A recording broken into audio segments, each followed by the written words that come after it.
Welcome to the Modern CPA Success Show, where we're 100% focused on helping accounting firms achieve success. If you're an accounting firm owner who wants to learn how to grow your firm by providing virtual CFO services, then this podcast is for you. Welcome back to today's podcast. So we are doing a sequel podcast, and as with most sequels, no one wants to show up to the theater and be in the movie and be asking a ton of questions because they missed the first one. So we're going to start with a recap, and we are joined once again by Josh Jeans, and Josh is joined by his fellow HR guy here, Zach Montroy. So we have our two HR people and Jody once again. So in order to not make you have to go back and listen to the first one you haven't already yet, Josh, you want to kind of give us a recap of what we talked about last time? Yeah, absolutely. So we really zoned in on recruiting last time, talked about how that environment is changing as of late, and particularly in COVID-19 in the last 18, 19 months, how that's changed things. Kind of talked about how a lot of people have more options than they've had before. A lot of people in the last year and a half have really taken a step back to reevaluate what do they want and what sort of style of work do they want? Do they want to pivot industries? And how, frankly, that's causing a lot of folks to be non-committal in this process. And we're still trying to sort through and figure out what do we do to engage with those people to make sure that they know what they want as they move forward and join them along with that. So I'm going to kick it over to Zach and see if you wanted to add any more thoughts on recruiting before we kind of move towards retaining people and rewarding them. Yeah, that you all did a great job with the podcast. I feel like I need some popcorn since you talked about being at the movie with this. Yeah, I mean, I think it goes back to control, right? 2020, none of us had control over anything. Like, we were just white knuckling it, trying to get through the year. And I think, all of these companies went from, we can never do our work remotely, to we have to do our work remotely. And so, to stay viable, we had to send our workforce to working from home.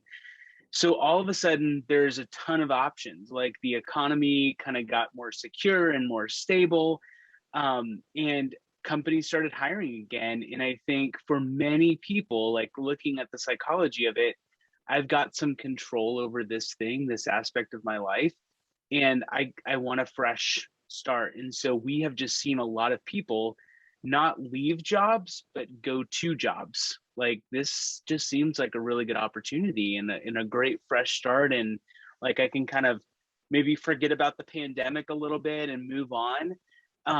In the interest, I think that the biggest, most interesting thing that I've seen is we have seen Great Resignation. Yeah, that's this year. We've seen so many people change jobs, and yet across the board, HR executives are saying we are seeing less job applicants than we have ever seen before in our careers. So we've got this whole group of people moving jobs, and people are not applying for jobs. So what does that mean? Like, the entire way that we recruit has changed overnight. Like, we're having to really go out and market ourselves as a good employer. And we have won a ton of awards on being a place to work. But like, we've had to go tell that story and really do way more outreach than we have ever had to do in the past. And I'm hearing that across the board. And so I would say, like, if you're listening to this podcast and you go after any of our employees, we will hunt you down. I'm just kidding. We really will, though. But we're seeing, we know who you are. Great companies are having to go out and tell their story to people and say, like, hey, is this the kind of work that you would be motivated and, energized to do? Would you like, does joining our team sound like something you like? Because we're seeing not a ton of people looking, but a lot of people moving. And so that sort of outreach has become more and more important these days. I guess my question is on now that we've kind of talked a lot about the recruiting side, rewards are kind of the big topic. How do you reward your people? What are the different types of rewards that you can give to people to keep them, on the team? Because rewards and retention kind of go one-on-one for a lot of ways. And again, not everybody's motivated by money. Actually, there's a lot of studies saying hardly anybody's motivated by money, which for a lot of us owners, that kind of astounds us a little bit. You kind of think back and say, why wouldn't you be? Why would you work? That type of thing. So if you could kind of, either one of you, Josh or Zach, if you could kind of hit on the ideas on why do people stay at their jobs? What's the number one reason they stay at their jobs? And if there's any quirk in that's causing them to leave, how can we reward them or keep them on the team? Yeah. Josh, do you want to take a stab at that first? Yeah, for sure. Well, I think I think Exactly. Jody, what you said is true, that I think kind of an old adage of if you just pay somebody more, they'll stay, and they'll stay forever if you keep incrementally paying them more and more, is not true. And we have to face the reality that people work for money. People don't show up to work because it feels like a family and because they love what they're doing. We hope those things follow, and that the culture pieces follow, and all the non-compensation reasons that somebody would stay come in line. But I think we have to kind of hit the nail on the head and acknowledge that compensation is really critical. And for us here at Summit, we want to make sure that we are at or above the industry norm in the way that we compensate people. And I think that does go beyond just what we're paying them. There's been a couple, I don't know how you would articulate this, maybe LinkedIn influencers who've been sharing this poll. Like, it basically says, would you rather make a salary of $120,000, or would you rather make a salary of $90,000 and list like 10 crazy benefits, like free childcare, 401k matching, free health insurance, dental, life, $50 a month to your favorite charity, your Spotify, all these things. And people just overwhelmingly choose that option B, that smaller salary, but it's got all these other benefits. And I think that's because those extra benefits are a nod to the culture of the company you're coming to, and that we want to see you not just as an employee, a warm body who sits in a seat who does the job and we give you this many dollars, but we also want to be thinking about what's your family situation, what sort of nonprofits are you passionate about, do you care about, what sort of playlists do you keep on Spotify? Like there's lots of other parts of life that we want to engage with besides somebody's income. So I think we do have to face that, but you're right that that's not the whole story anymore, how it may have been in the past. Yeah, one thing. How big do you think that story is, though? Say it again. How big is that story, though? So how important is the wage? Would they have done it for 80,000 in your scenario? I mean, or with 70,000, or do they? How do you find that hot number? I guess the number that is going to keep somebody. That's a great question. I think it really is going to depend on the individual. It's part of why we're seeing people slowly we have a lot of people making moves, but like Zach said, we have very few people applying. So if you think about how does that math work out, it means that people used to have to apply to 25 jobs before they got an offer. Now they're applying to maybe 5 or 10. And they're sending out less applications. But really, I think what we see is nobody wants to make a backwards move when it comes to their income. There would have to be some other like really large circumstances involved.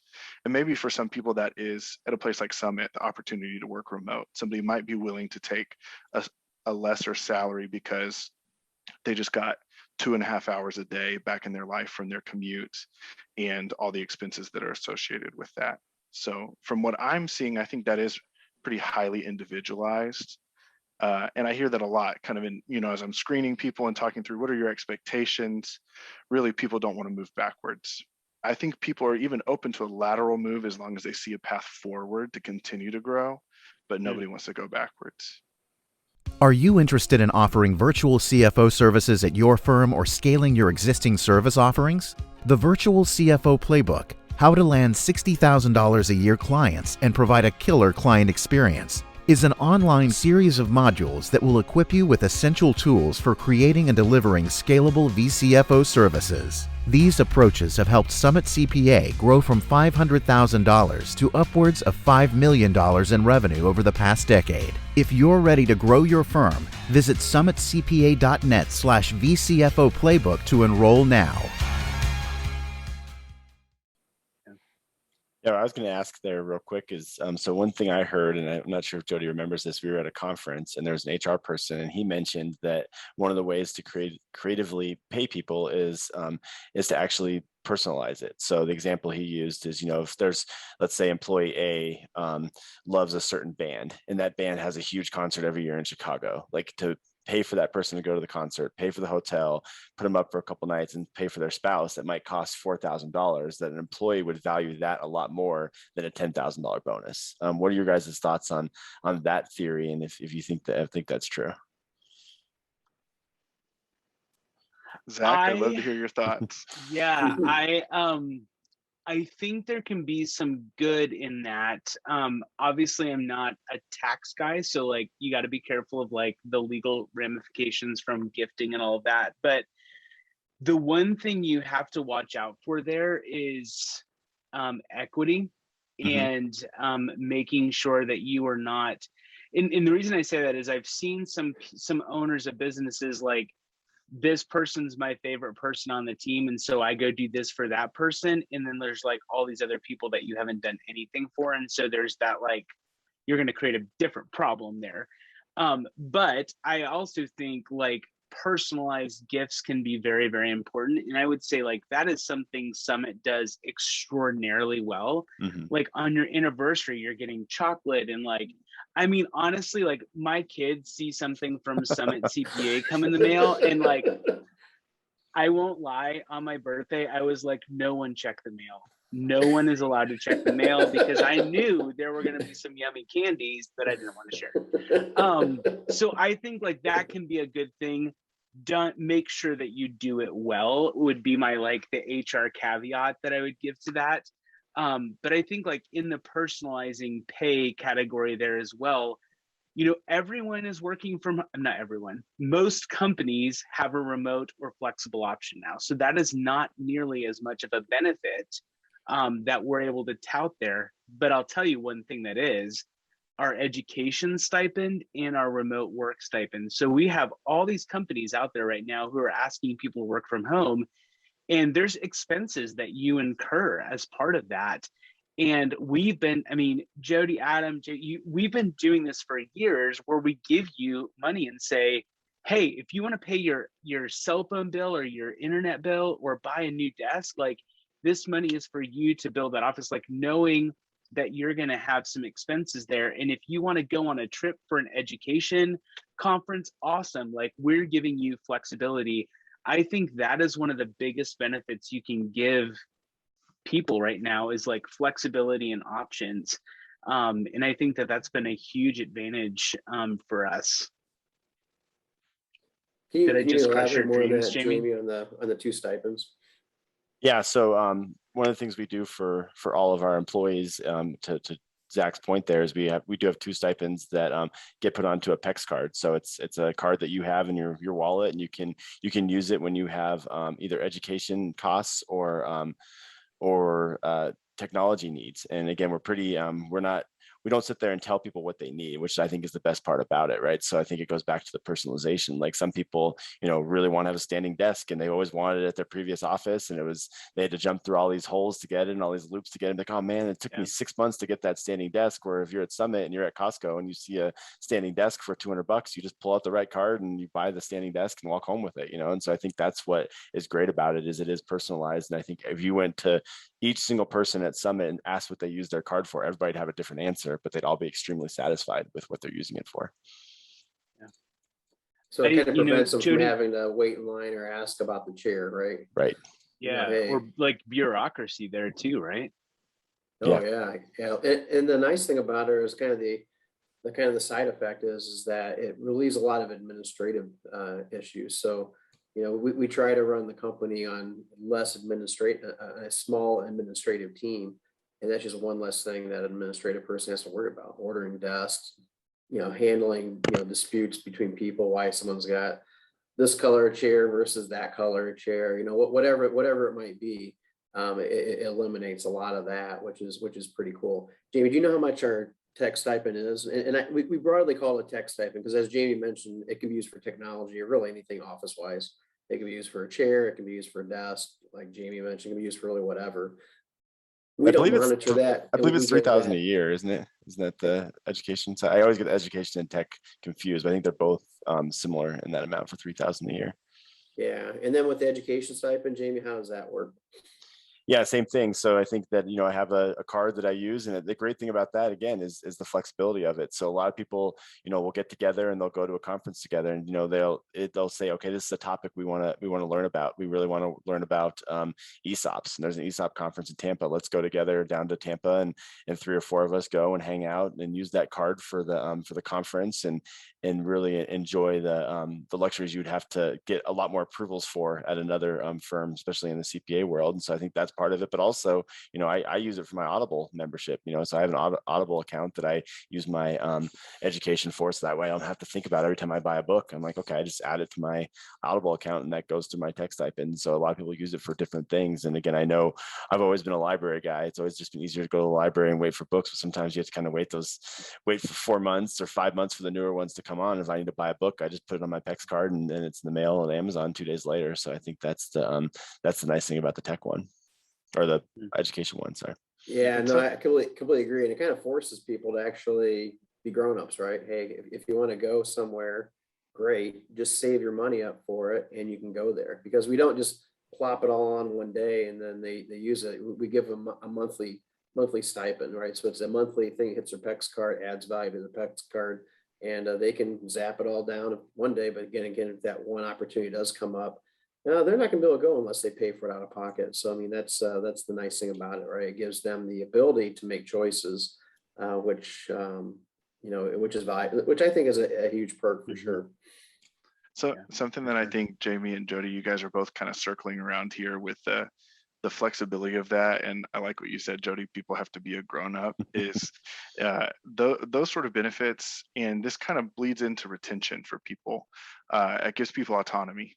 And people love autonomy, especially in a remote distributed environment. It's a way that we can communicate trust to somebody, to say, we trust you to be an adult, B, a responsible employee, and C, to pursue the things that are good for you, to make you, or to allow you and empower you to make a better contribution here and a fuller contribution to your team. And I think people really experience that as, oh, my employer, or maybe my direct manager, or my company culture at large is really expressing trust in me to do what I need to do. And I'm not being micromanaged in that. Like you said, there's no bureaucracy of, I've been in my red chair for 2 years and I really want the blue chair, because the blue chairs are the newer models. People have the choice, and you can decide to buy that chair right now, or you may need to wait a couple months and you can get an even nicer one as you've waited for more money to come in. But I do think one of the pieces of retaining people is giving them autonomy. And there's various ways that we can do that, between giving them flexible hours and saying, like, hey, get your work done. We're not going to make sure that you're logged in from 8 a.m. to 5 p.m. every day. We're going to make sure that you get your tasks done and that they're done well. Or spend your money on what you want to. You and your team and your manager are going to know what sort of education that you need and what sort of training you need to sharpen in your craft. So go do that. You don't have a prescribed, here's all the things that you have to do in year 1 at Summit and year 2 at Summit, but we give that trust to people.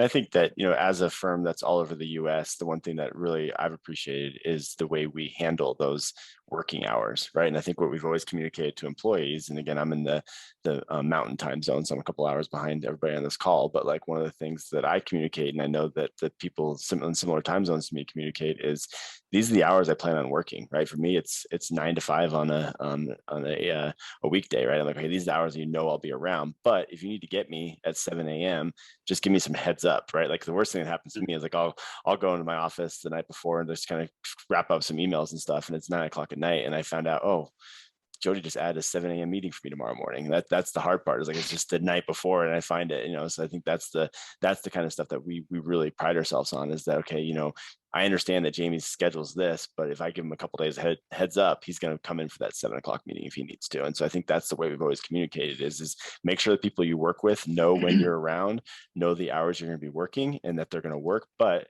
if a client or someone internally needs you outside those hours, you got to be flexible. And I think that people appreciate that when it comes to those working hours, especially as you're all over the US. Yeah. Yeah, And I think that and to goes the back point to where I like, think managing schedules is probably, sorry, go ahead, Jody. yeah, what I think managing schedules is kind of a huge perk or a huge thing that people have. I mean, because like for instance, with my schedule, I always block off. My schedule is completely blocked off with all my workout times through the whole year. So I've got every workout time through the whole year there. But like as Jamie mentioned, it's not rigid. In the event that he needs to meet with me, and that's really the only time I'm available, then he knows that he can schedule time over that and just not the day before, but Yeah. maybe next week or a couple days out. That way I've got a chance to actually redo my personal schedule too. Obviously there's certain things we can't change, like taking the kids to school and stuff like that.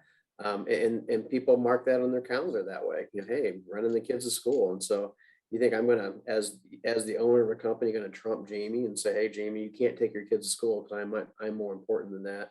That doesn't happen. That's not going to happen. That's that kind of the freedom that the schedule gives. But in the same respect, that freedom's great and the scheduling's awesome, but it still means you work, right? Yes. Yeah. Yeah. And I think that all goes back to, and you think, from a rewards and retention standpoint, go back to like Psychology 101, Maslow's hierarchy of needs. The most basic needs that we have as employees are to understand what's expected of us, and do we have the tools to do our jobs well? So fundamentally, if we want to get to people really functioning well, we've got to make sure that those needs are met. And just going back to what you said, Jamie, like, yeah, we're a service-based business. So, a client on the West Coast means I might have to have late meetings on Thursday afternoons, but it means that I'm coming in late on a Thursday, or I'm flexing time on a Friday. That's an expectation. You are in control of your calendar. At the end of the day, we are about serving our clients. But if you're 3 or 4 time zones off from a client, like, we do not expect you to be working a 7 a.m. to 8 a.m. day. Like, we do not want that. That's not an expectation. What is an expectation is that you're working a 40-hour week and you're getting your deliverables done. So we're both providing that flexibility, but also that fundamental basic need of understanding what's expected of me in my job, and how that's lived out in the role. I think that's super, super important because, again, somebody working in this kind of flexible environment, and again, a perk to it is that flexibility, but it can also be to the detriment of that person. If they're not a type of person that can say no, they may end up working a ton more time. They may end up working, 40 hours and then plus another 20 hours on top of that because they're weeding in all this extra time. So I think that flexibility has got to come with the idea that, hey, I've got to control my schedule. I've got to be able to say no, or I've got to be able to work out things so that I don't work a long schedule, because again, it can be easily misinterpreted or easily happen if that person's not careful with it, which kind of gets to the other thing about having the ability to delegate tasks to other folks, to other folks on the team, have the ability to say no to somebody, have the ability to say, hey, I can do it here, but not, here's my schedule, I can do it at this time, kind of get permission to. So there's got to be that conversation, that ability to delegate, that ability to work around a calendar. I think are really a lot of key areas that in order for it to be a benefit, that person really has to take advantage of it. So Jody, you tweeted out an article today on why time tracking is so important. And I think, like, going back to the recognition part, we have this ability to recognize when someone put in a 60 or 70 or 80-hour work week. Jamie, you get those reports. What happens for you? How do you recognize, there's a red flag here? What do you do? Because I think that that's a key part of recognition from an employer perspective. Yeah. Before you answer that, Jamie, Jamie, you and I both worked in public accounting, bigger firms. Yeah. It was a badge of honor to get 60 to 70 hours a week. Everybody treated that as, hey, let's see who can get the most hours in and let's brag about it. Yeah. And that wasn't me, just to let you know. But with that perspective and kind of adding to Zach's question, how does that differ? Yeah, no, I think that's a great point, Jody. That's exactly the road I was going to go down. Is like, yeah, it's we look at it the opposite of a lot of CPA firms. A lot of CPA firms, especially during busy season, have those hours expectations, and people will be in the lunchroom talking about, yeah, I put in a 90 last week, and like flexing, like, yeah, it's been a 90-hour week, look how awesome I am. But it's kind of the opposite here. Is, I keep an eye on those hours reports, and if a person puts in a 150-hour week, I'm not going to, think twice about it. But if I start seeing them strung together, even if I see like a 50, a 40, and a 55 and a 60, I kind of see them grouping together like that, then I'm definitely going to jump in. And I think the first thing to me is communication. I think that talking to them is going in is the most important thing. And I try not to go in empty-handed. I try to go in with some information. If I'm going to talk to, it's pretend like Josh, a senior accountant who just put in 350-hour weeks in a row. I'm going to go in there and I'm going to see, okay, which clients did he put the work into? How many clients does he have? What's his book of business? What are the things he's working on? And that's the questions I'm going to ask is, to Jody's point earlier, is if Josh is working 55-hour weeks, but he's doing a bunch of stuff that he should have delegated, then that's where I want that conversation to go, is to be like, okay, why are you spending time doing bank recs? You have someone for you that can do those bank recs. And then, most people are going to come back with, well, these are more complicated bank recs. And so I'm going to have to go into that question is, okay, what makes them more complicated, and why can't we get them delegated? And so I think that's the key to me, is one, come in prepared, understand what is causing them to work more hours, but then two is just listen. I think that's really the key to management when it comes to this, is listen to what they're telling you is causing them the hours, and then react to that. So again, it's kind of twofold there. I've definitely had a lot of those conversations, because we don't want people getting burnt out. I think that's part of the retention is we want people to not get burnt out, but we also want them to handle an appropriate book too. So the first thing, I'm not going to go in there and be like, oh, Josh, you just worked 355-hour weeks. Can I take away 2 clients from you? I don't go in with that as the answer right away. Yeah, that's good. And I mean, I think like going back to that pyramid of needs from an employee, like how do you keep great employees? Basic needs, and then from an individual perspective, are we giving good and clear, candid feedback? Are we encouraging people's development? Are we recognizing the good work that they do in an individual way, so that we're connecting their work to the mission of the organization, and to the clients that we work on? Do they feel like they're a part of a team? Are they connected with people on the team? Do they know that their job is important and critical? Do their opinions count? And then from a growth perspective, is someone talking to them about their progress? Do they have, growth comes at the edge. Are there opportunities for them to work and learn and grow through that work?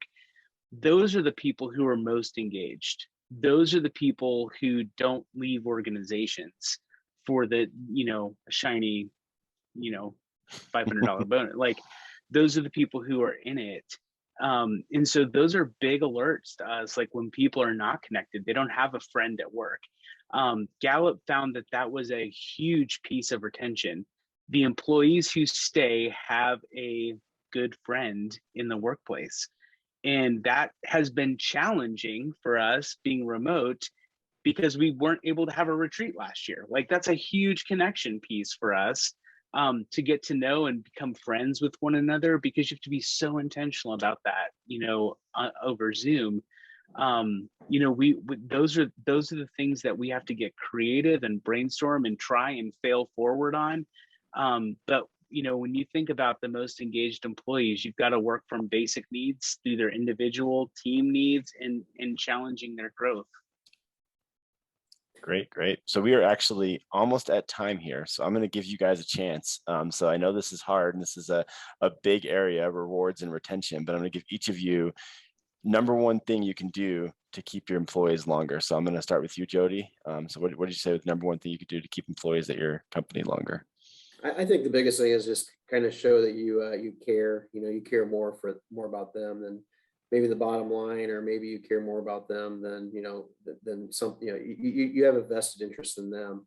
One of the big things that we took an initiative for, it's been 4, 5, 6 years ago. I don't know how long, Zach, you've been here, but we brought Zach on to address that, so that, hey, they've got somebody on their side that they can consult to if, Jamie's a jerk and we need to figure out how to communicate better with Jamie, or the client's a jerk, how can we communicate better with the client? I think that was huge. And I would like in your answers, Josh and Zach, if you could kind of tell a little bit about what you do with the clients, or not with the clients, but with the team members, to make them feel that, hey, you are a benefit, you are someone that they can lean on, when they need to. All right, Josh, since you've been here a little less time than Zach, I'm going to throw it over to you first. Yeah, I think I really agree with what you said, Jody. My thought was like, maybe as cheeky as it is, you have to walk the walk and talk the talk. And I think, Jamie, what you were getting at earlier, if a leader in the organization sees that somebody on their team is consistently overextending themselves, we've got to come in. You can't only address somebody when they're working 30-hour weeks and never address them when they're working consistent 50-hour weeks. And I think the temptation is to think, I'm getting a lot of work and productivity out of this person, so I'm going to kind of just leave them to do their thing. But that starts to communicate over time that we think of people as resources to be used up and not people to be partnered with and developed and moved forward. So I think it really is engaging with people, both when they are not doing well, and that can be a variety of things. We had several people on our team here who've been in the path of hurricanes in the last month, and part of engaging with them is me pulling them aside and saying, like, how is your family? Like, I know you have a lot of audits to do, or you have a lot of bank recs to work on, but like, are you okay? Do you guys have power? And realizing, oh, we have people that have like 15 family members who evacuated and are staying in their home, and they're trying to work remote from home, and just acknowledging like your productivity is probably going to drop this week as you're like working from home and also preparing meals for 3 other families that are staying with you. And but I think a lot of it is seeing people when things are really hard, and also seeing when they're excelling, to know that maybe we need to put some bumpers on this to make sure that it doesn't get out of hand and you don't burn out, and kind of quietly start to think about other options because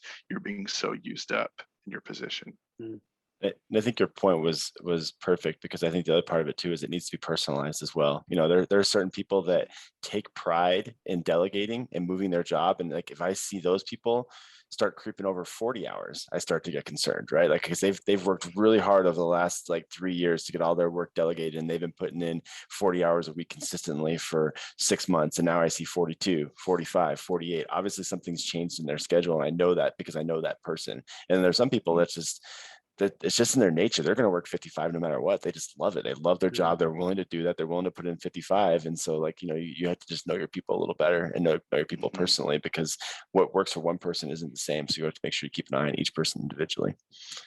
All right, Zach, last but not least. Man, thank you for giving me all this time to come up, and I hope it's a good answer with all the time I've had. But no, I love Jody and Josh. Those were great answers. I would say you have got to understand, like talking about personalization, understand everyone on your team's unique ability and best and highest contribution, and put that to work. Create a place where they can make a meaningful contribution, given their motivations and their unique abilities. Like, if I am getting to use my unique ability and giftedness on a daily basis, I'm going to love the work that I do. I'm going to be energized by that. I'm going to end the day like wanting to do more. Not that we should, but again, healthy boundaries are good. But like, that's the best and most meaningful workplace. And so that's what we want to create. We want to create a place where people can make that contribution, and we understand what their unique ability is to that contribution. And Jody, kind of going back to your question, so I'm an Enneagram 8, a challenger. And I think the best contribution that I provide is really challenging our team with empathy and care, to say the soft skill side, the human skill side of consulting, of leading really matter. How we connect with people really matters. And so I'm going to, be in the arena with you, like to use that Theodore Roosevelt quote. I'm going to be in the arena with you to challenge you and to cheer you on and to pick you up when you make a mistake and fail forward and help you back up and challenge you to get back in the arena again. Because the work we do is hard.